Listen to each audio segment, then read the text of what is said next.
Hey there, tubers. Today's video is going to be on the 800-hour service on my 2023 Bobcat CT2025 tractor. So there's a few things you got to do with this 800-hour. Basically, you're changing all the fluids and filters. And we'll start off here. This is an inner air filter. It's a 6666334, and then the outer is a 6666333. Now those are on condition, so depending on what yours looks like, you might or might not need to change those. But you will need to change the hydraulic filters, engine oil filter, and fuel filter. So a fuel filter is a 7374363. Engine oil filter is a 7384298. One of these is a hydrostatic and one of these is a hydraulic. I'll have to open them up to see which is which. But either way, you need to replace both. One will be a 7375650. The other is a 6695918. Then you'll need some tools. 14 millimeter, 17 millimeter, 19 millimeter, and a 30 millimeter, and some engine oil. Now this thing holds 6.5 or so quarts of engine oil. I use AMS oil 1540, but you use whatever you like. And then on the hydraulic and transmission fluid, that all gets replaced, and that holds 5.8 gallons. So you'll need a couple of jugs of what I use is the Bobcat, simply because on the transmission side of things, I stick with the manufacturer's recommended stuff. So I think the last time I changed it, it took 5 quarts or 5 gallons to fill it. It holds 5.8. There's going to be some left in the lines and such, so you need at least 5 gallons to make it work. So with that, now on the 800 hour, basically it only calls for engine valve adjustment. But then you also need to do anything that will divide into 800, which the 400 hour will divide into it, the 200, the 100, the 50, and the 10. So we'll run through those real quick and tell you what you need to do on each. So on the 10 hours, this is basic daily checks, and it's in a nutshell. It's you check all the fluid levels and the overall condition of the entire tractor. So you've got engine oil, hydraulic fluid check, wheel bolt torque checks, tire pressure checks, engine cooling system check, intake check. Make sure your PTO's in good shape, your 3-point linkages are in good shape, that your parking brake works, your seat belts work, your horn works, your interlock works, all your lights work, that your safety signs are in place and not damaged, that the loader is tight on the mounting system, and your front end oil. So that's something that you should be doing every day anyway. They call it out for every 10 hours, depending on what you're doing. Some days we have more than 10 hours that we put on the machine. We still do all these every day, whether we put 2 hours or 12. Then you'll go on to the 50-hour stuff, which this is only first 50-hour stuff. There's a second 50-hour, and that's basically making sure your wheel bolts are torqued up. And then your front wheels will torque to between 57 and 67 foot-pounds, and your rear will torque to 144 to 166 foot-pounds. Then you move on to your 100-hour stuff, which is checking the battery, cables, everything. You'll check your air filter. You'll check your alternator fan belt, your parking brake and clutch free play. You'll grease everything. You'll check your fuel lines, and if you happen to have a spark arrestor, you'll take it off and empty it out. Then you'll come to your 200-hour stuff, which is you replace your transmission and hydrostat filters, your fuel filter, again checking the cooling system, make sure everything's good that way.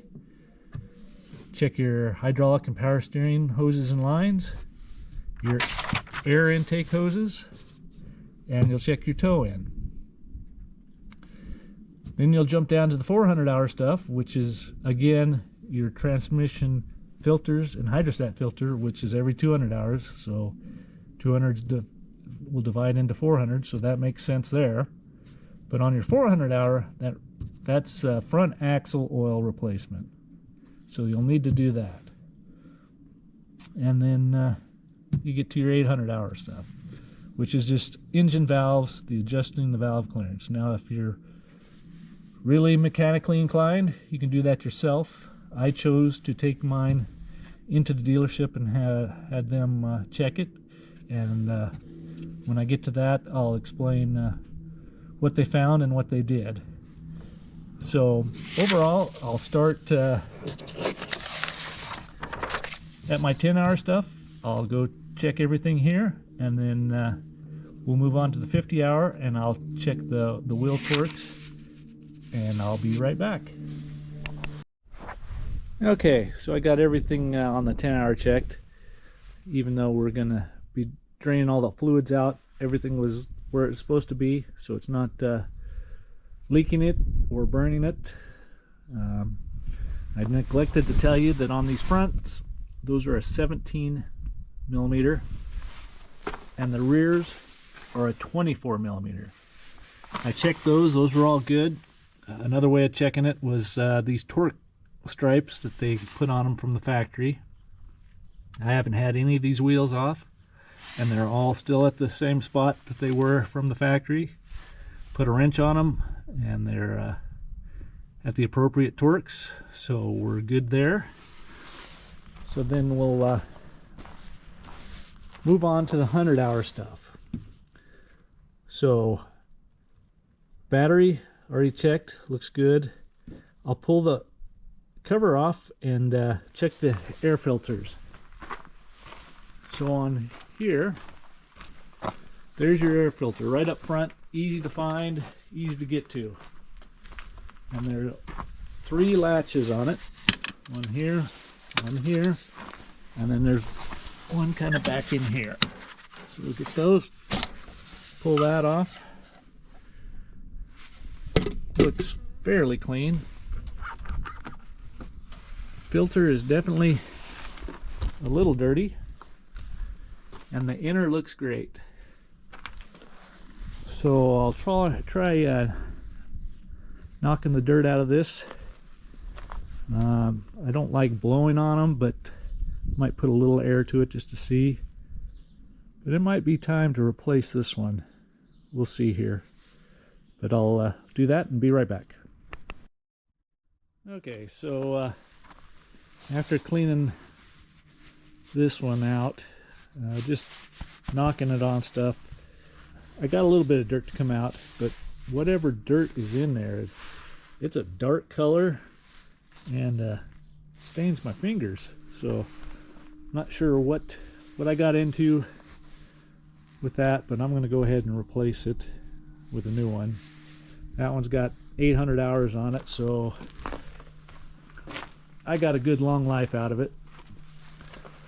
So just stick this one in, and we'll make sure that it just pushes and seats in there tight, and then get the cover back on there. It's marked top, so I'll just get the top in the spot, put that clamp on. I can do this with one hand, which appears I can't, so I'll get that put back on. We'll go to the next step. Alright, that's back together. The next step will be to come check your alternator belt tension. And what I do is I pick the spot in between the crank pulley and the alternator pulley and apply about 15 pounds of pressure in between here. And I'll take a tape measure and I'll usually put it up here on the water pump pulley and measure back. And what you're looking for is it's between 0.28 and 0.32 inches of movement. So basically 1/3 of an inch. And I'll apply what I think is about 15 pounds of pressure, and if it deflects more or not enough, then what you'll do is you come and loosen this. This is a 12 millimeter and this is a 14, and then you can rotate the alternator in and out to compensate for what you need. So I'll give that a check and see if it's all right. Be right back. So that ended up being definitely over 1/3, but not by much. It's definitely not up to the 1/2 inch. So it's a little on the looser side, but it's not squealing or anything. When the temperatures warm up and I start using this a little bit more, might have to tighten it, but for now I'm just going to leave it. So the next thing is basically doing a similar thing is on the clutch pedal and the brake pedal. You're checking the free play in them, and basically there it's up against the stop. You just push on it till you feel resistance and measure the difference. So again, using your tape measure, just pick a point that you can get an accurate measurement on. Usually I pick somewhere down here, measure back, and what you're looking for is between 0.8 and 1.2 inches. So basically an inch of free play. And then if for some reason you don't have enough or you have too much, you'll come underneath here and you'll see that movement right there. You'll come break your jam nut free, which is a 14 millimeter, and then you'll turn this nut, which I believe is a 19 millimeter, and either adjust it in or out for whatever movement you need. And it's going to be very similar on the other side. So I'll give this a check and see if we're still okay here, and see you in a minute. So again, I'm just picking a point, holding my tape there, and then moving it for the free play. And it came up just under 1 inch, so that's within spec, so I won't be adjusting that today. I'll jump over on the other side and show you again. It's going to be the same measurement for the brake as the clutch, and I have the brake on, so let me take that off here. That's what this lever does. Put some pressure on it. There, it's off. Again, checking free play. So I'll pick a point, measure back. We'll do the same thing here, and on this side it's a bigger turnbuckle here, and it's got 2 jam nuts on it, and those are 19 millimeter. And then you should be able to spin this by hand, in or out, whichever way you need to go on that.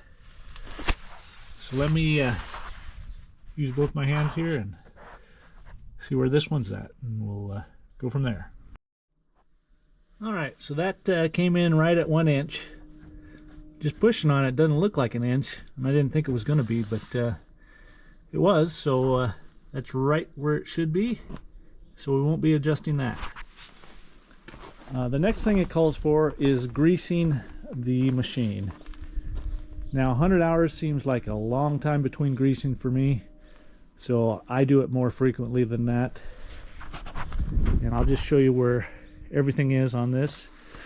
So you got 4 up here on the bucket, 2 here in the middle of the loader, and 2 on the back, and that's going to be mirrored on each side. So you'll have 16 grease zerks on the loader itself. Then the tractor has 1 up here on the front and 1 here on the back for the axle pivot. And then the back of the machine has 2 on the top link, 1 on the adjustable lift arm, and I'm pretty sure that's all the grease zerks on this machine. There's just not very many on this one. I might have missed one, but I don't think I did. So then the next step would be checking your fuel lines, which is basically in your 10-hour service. And then if you happen to have a spark arrestor on your machine, it would bolt in right here and stick out here. So you'd unbolt it, take it out, and clean it out. It's basically just a metal screen. Keeps any carbon or anything from blowing out and possibly starting a fire. But this machine didn't come with one, so I don't have to do that one. Now let's go back and see what the next step is here. That covers your 100-hour. The next will be the 200-hour stuff, which is the transmission and hydrostat filter, the fuel filter, and just basically checking the cooling system and power steering and hydraulic hoses, intake hoses, and then the toe end. So I'll get to draining the transmission. I should have probably started this stuff beforehand so it was draining while I was doing the other. But I'll get those filters pulled and we'll go from there. So I'll see you in a bit.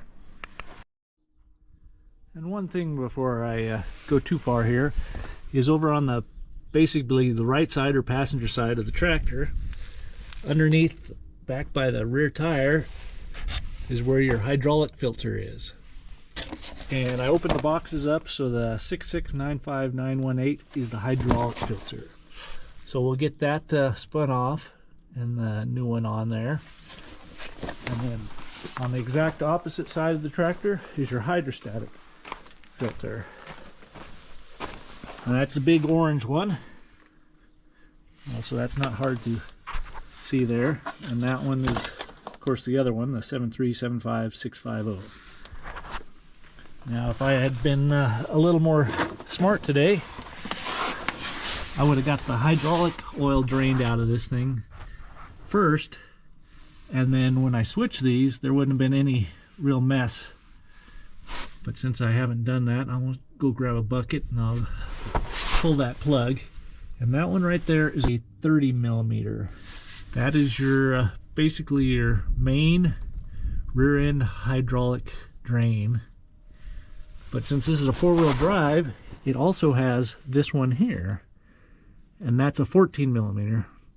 So there's a little sump here for your 4-wheel drive gear, which you'll have to drain separately from the rear one to get all the oil out. So I'll go grab a bucket, I'll get this to draining, then I'll pull these filters off so I don't make quite as big a mess. All right, back to it. Okay, I'm back. I got the hydrostat filter up the front there changed, and the same with the hydraulic filter there. I got the oil drained out of the system, and I put 5 gallons back in it. One thing that you should note is the location of this is kind of inconvenient. I've got a couple of funnels that have about a 12-inch neck on them, and it's not quite enough. I have to wire it up to hold it up here, and it's at such an angle. Getting the jugs in here to dump is a pain. So if you had a barrel or a jug pump, that is definitely the way to go. But I don't. I will be getting one if I remember to because every time I go to do this, I just like want to pull my hair out. But I dumped the 5 gallons in. It brought it right up to the full mark. And then on this hydraulic filter on the right hand side here, it free flows. So as you're filling it, it's filling that filter. The hydrostat filter, on the other hand, has to have the tractor running to fill it. So whatever that filter takes, I'll have to add a little bit more in to compensate for that, but it shouldn't be too much. And then if you are curious as to how much oil you lose if you just change the filters by themselves, this basically came all out of the hydraulic, so it's probably pretty close to 4 quarts. It's definitely 3 quarts, if not 4. So if you don't drain the rear end first, you're going to lose some oil. And then a 5-gallon jug doesn't fit under there, so I had to cut one in half. So I can let it fill, stick the plug back in, dump it out, put it back under there, and finish it off. Which is kind of a pain, but these little tractors just don't have a lot of clearance. So I will do the engine oil and filters and then fire the tractor up. So the next step would be to come up here to the fuel filter and get it swapped out. It's easy to get to. One note is that this is a plastic water separator and this is a metal filter, so when putting this back on, you got to be very careful not to cross thread it. It's very easy to damage the threads on this getting it back on. The book calls for you to pull this off first, then the filter. I did that the first time and that made a heck of a mess, so now I just leave it on, pull the whole thing off. It minimizes the mess. You're still going to have a mess. I stuff a bunch of rags in here to try and catch as much of the fuel that drips out as I can, but you're still going to make a mess no matter what. So I'll get that pulled off. We'll swap that out and I'll show you how to prime it, and we'll move on from there. Be back. Well, I am finally back. Every time I change this filter, I curse. This is the most ridiculous design I've ever seen. Plastic and metal. Every time I take this off and go to put it on the new filter, I fight it and fight it and fight it. And on the old filter, you can see there's the threads, and there's a piece of plastic from the last time I put it on. Every time. I don't know whether these filters have little burrs on them or what. It never wants to start straight. Never. And every time you turn it and feel resistance, you back it off and those threads are already gone. So this is probably the last time I'll be able to use this on a filter. I'll have to go buy another one of these and start over on the next one. It's a ridiculous design. Either incorporate it in the filter or make this out of metal. But this plastic on metal just does not work. Another thing is there's an O-ring in here, and when you take this off, it always wants to stick to the filter, so make sure and get that off the filter, get it back on this, and get it in. And it wouldn't be bad, I mean it's still bad, but it wouldn't be as bad if it wasn't for this mess that it makes. And the reason it makes such a mess, and you can see how much fuel I lost, is because that fuel tank is higher than this filter housing. So as soon as you take this off, it free flows out of the tank. So not only are you fighting this, but you're losing fuel the whole time you're fighting this. So it's a horrible design. Makes you not even want to change the fuel filter. But on this particular machine, it is a necessity. sometimes I think the 200 hours is actually probably too long for these fuel filters. I don't know whether I just happen to get bad fuel at times or what, but I've had them plug a couple times on me. So definitely something that you'll curse. So with that, then we'll move on to the next thing, which now I'm going to have to go look at the list here. Check the cooling system, power steering hoses, air intake hoses, and then the tow-in. So I'll get those checked, and I'll get the tape out, and I'll show you how to do the tow-in. Okay, so the hoses and lines and everything look good. So the next thing will be to check your tow-in. What I do is I take my tape measure and I line it up with the casting seam in the center of the tire here. Go over to the other side, and then again casting seam, and I read the measurement, and you're supposed to be within 0.08, which is almost nothing, to 0.31, which is close to 1/3 of an inch. So almost nothing to 1/3 of an inch of toe-in is parameters. So then I'll read it, I'll take the tape, put it on the back side, and see what the difference is.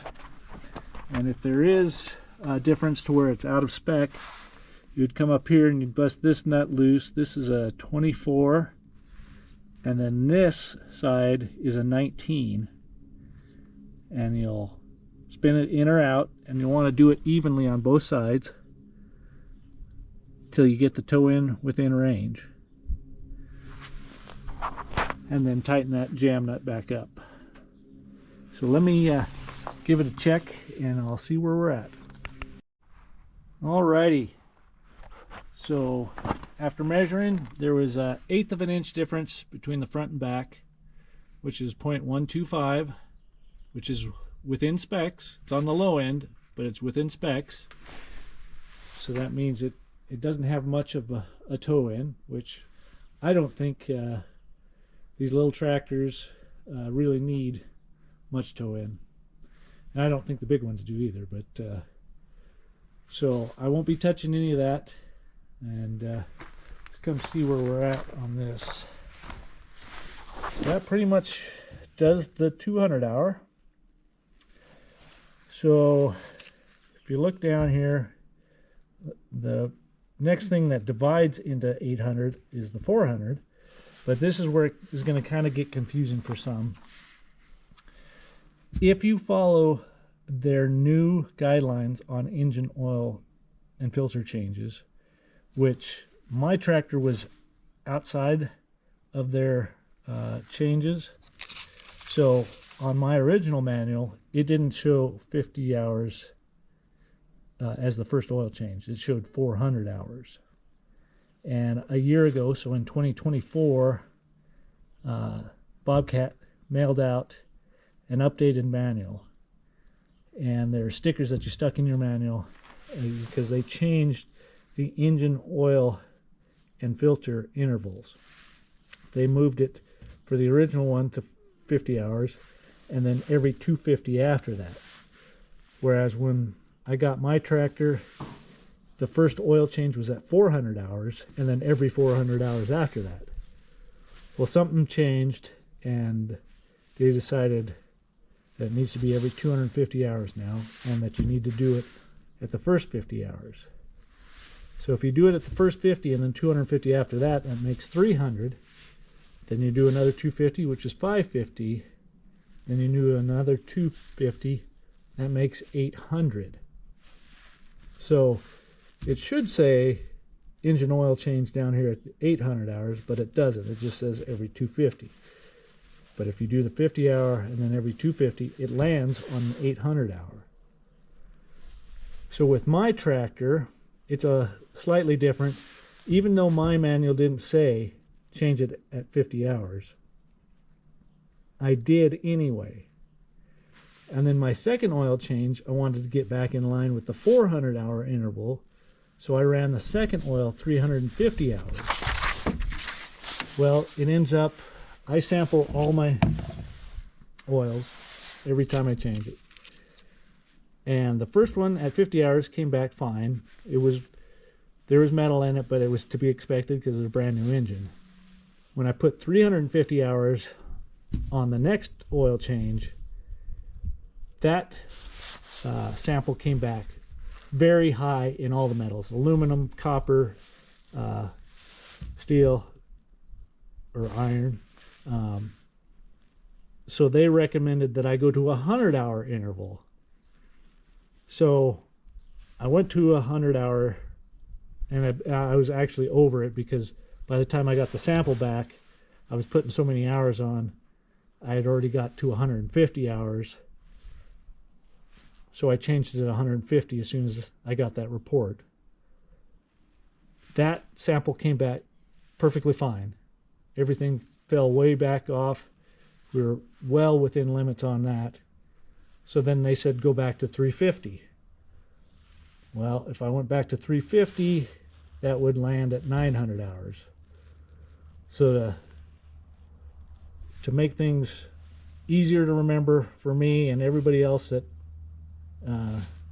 ever has to work on this tractor, I'm going to change it now at the 800, which happens to have fallen in with their new guidelines.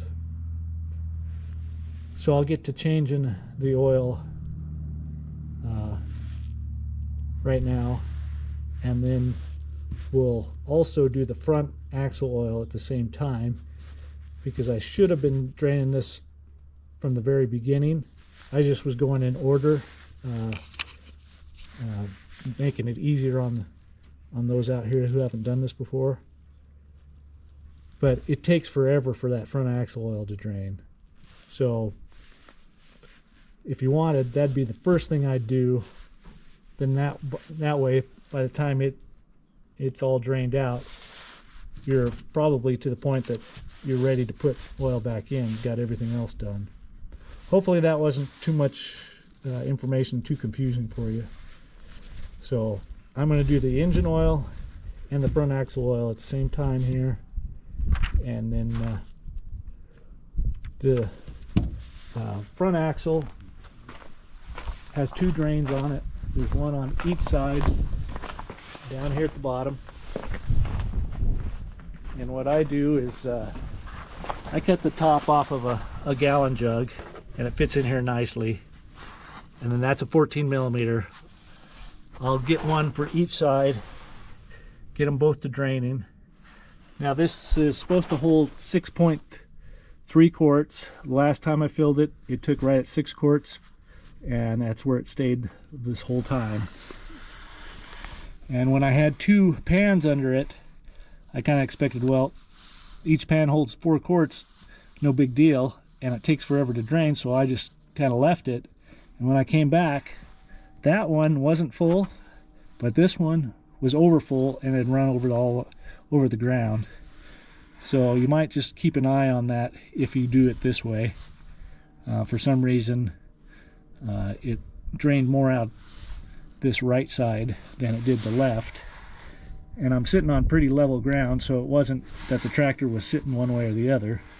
So I'm not sure why it drained more out this side. But I'll get that to drain, and it's going to take several hours for it to drain out.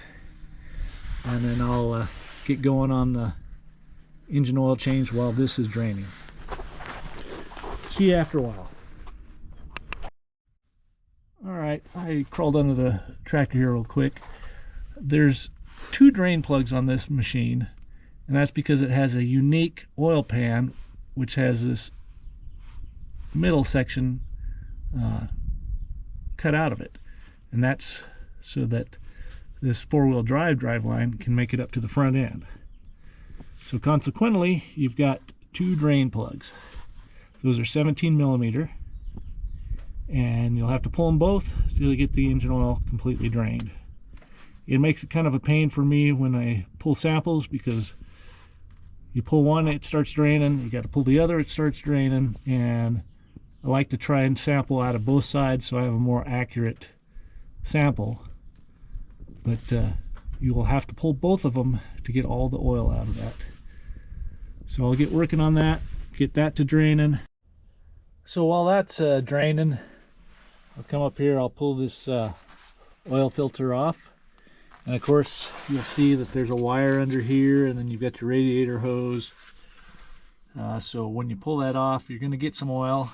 I've got a flexible funnel thing here, so I'll try and route whatever spills out into my drain pan.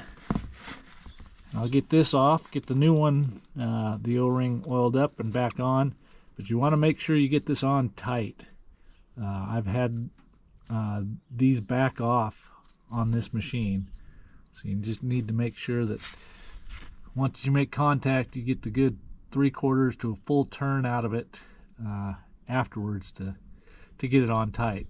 So I'll get that pulled off, and then I guess while I'm here, I forgot to tell you how to prime this fuel filter. So up here is a little turn valve. You heard the air come out of it. That is an air relief. So you open that up, and then up on top here, you just start pumping this till you see fuel come out.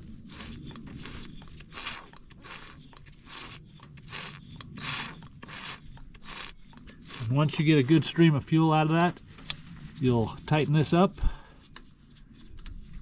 and you should be good to go. But I'll give it a few more pumps here. I'll get a rag, kind of try and catch this, and I'll get it all buttoned up, and I'll show you everything when I get it done. Okay, I got the filter on, good and tight. She's set there, just about done dripping on the pan, so I'll get those 2 drain plugs put back in, and they'll be torqued to 25 foot-pounds. And then to fill it, right here up on the side is a red rubber plug that pops out, and that's your fill port. So I'll get those plugs in, and I'll get some oil in it, and then we'll just be waiting on this front end to drain out. And one thing I forgot to tell you is, if you loosen this up, it helps the front end drain faster. I don't take it all the way out just to keep debris from happening to fall in it, but just get it good and loose, and that'll help the draining down below. And once this front axle gets drained and I get it refilled, that should just about wrap it up. So I'll see you in a bit. All right, I got the engine oil topped up, and now since I'm just waiting on the front end, I'll probably fire this thing up, let the engine and transmission oil circulate, shut it off, check the levels again, and top up as needed. And that'll pretty much wrap this thing up. Now, this does call for an overhead service at 800 hours. So what I did is I took this tractor into the shop and let them do the overhead on it, because I could probably do it. I'm just not, I don't do it enough to feel comfortable doing it, so I just took it in. But what was interesting is when I called them to schedule it, they asked me why I was doing it. And I told them because it was in the manual and I was at 800 hours. And they're like, no, we don't follow the manual. The only reason to do an overhead is if there's something wrong with the tractor. So I was like, well, it's in the manual, I want to do it, so let's just do it. And they gave me some pushback on it. They're like, it doesn't need to be done. And I said, well, what would warrant having the overhead done? And they said, well, if the engine's running rough, or if you have excess smoke out the exhaust. And I said, well, this thing is smoked since it was brand new. I said, you know, and I myself chalked it up to just being a non-emission, old school, 3-cylinder diesel engine. it's just going to chug smoke when you fire it up. And the service tech in there said, no, they're not supposed to smoke at all. I said, well, you know, I've been running this for 800 hours the way it is. So I want you to go ahead and do the overhead and just check it out. You know, it's not covered under warranty. Normally it's not covered under warranty. So it is going to be out of your pocket to have them do it. Just kind of like if you had them change the oil. That's just a service. It's not a warranty issue. But what they found out was that I had 2 stuck valves and the timing was off on this engine. So they fixed those things and it ended up being a warranty issue because it was that way from the factory. And they didn't really have an excuse for the stuck valves, but the timing, these engines are the exact same engine in the 2025, the 2035, and the 2040. When you go to the 35 and 40, they become emission tractors. So they have a DPF on them. But otherwise, the engine is exactly the same. And all they do is turn it up, which right under this cover here is where you turn the motor up, or the fuel pump up. And when you turn this up or down, you also have to adjust the shims that are on the backside of this injection pump. And so what had happened is, whether it was at the engine factory or at Bobcat, they had shimmed this to be a 2035 instead of a 2025, but had set this at a 2025. So the timing was off just a little bit. I don't know that I noticed a difference, other than now this thing doesn't smoke when it starts up. And I haven't used it enough to know if the occasional rough running that it's done in the past will come back, but I'll find out this summer. So I thought that was kind of interesting that normally they don't recommend doing the 800, but I'm sure glad I did. And it's not that much. They did give me an invoice of what they sent to Bobcat for fixing the valves and the timing, and it was around $800 if I remember right. So even if this hadn't been a warranty issue, it's not a break the bank charge to have it fixed. So if you're having any issues like excessive smoke or engine running rough, I would recommend having the overhead ran and see if it happens to be in there. So with that pretty much wraps up this 800-hour service. Like I said, I'll still be waiting on the front end to drain. I'll show you a little clip once I get it done of me putting the oil back in it. But other than that, I think we're about done. So after this front end drains, I'll be back. I am back. It's been several hours now, so everything's drained and plugs are back in, tightened down each side. So now it's time to fill this puppy up. Just pull the dipstick. I use 75-90 weight oil. AMS oil comes in these easy packs. I like them because you can just pop this top off, just cut the top to whatever size you want, and bam, just pour it in. It's a nice, clean, easy way of doing it. So this will take about 6 of these things, so I'll get putting them in. It's a slow process because it's thicker oil and it takes time for it to get down there. It's a cooler day today, so it's not going to flow real fast, but once I get those in, I'll put this back in. And again, be careful, this is plastic on metal. You just got to make sure you get it just right, and then get that tightened down. And that'll wrap up the 800 hour on this 2025.